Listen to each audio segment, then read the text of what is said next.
Стрелки не бывают как карбоновые, как я показывала, у меня карбоновые стрелы. Сейчас вы будете стрелять алюминиевые стрелы. Мы теперь лук ставим на ногу. Пожалуйста, на ногу ставим лук. Вот так, отлично. Заряжаем с левой стороны хвостиком. В специальное место седло до щелчка доводим обязательно. До щелчка довели, все.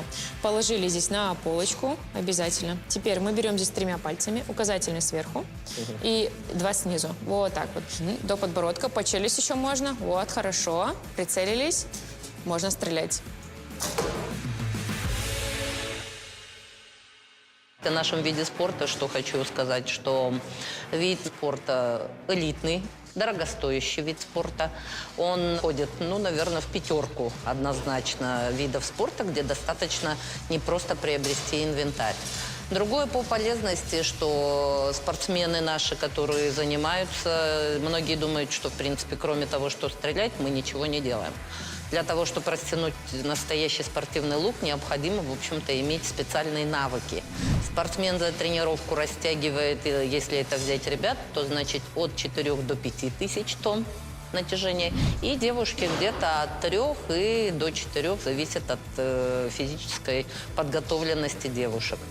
По, ну, будем говорить, каким-то спортивным параметрам, что вид спорта у нас достаточно честный, потому что у нас, как правило, судят не судьи, а цифры, стрелы.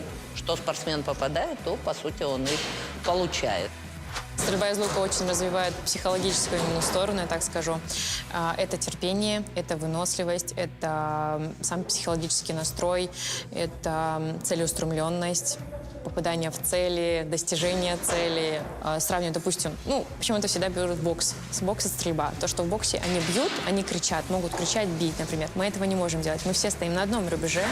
Нам нельзя ни кричать, ни бить. Мы просто, адреналин внутри нас, он так бушует. Мы должны это вытерпеть, терпение и просто работать.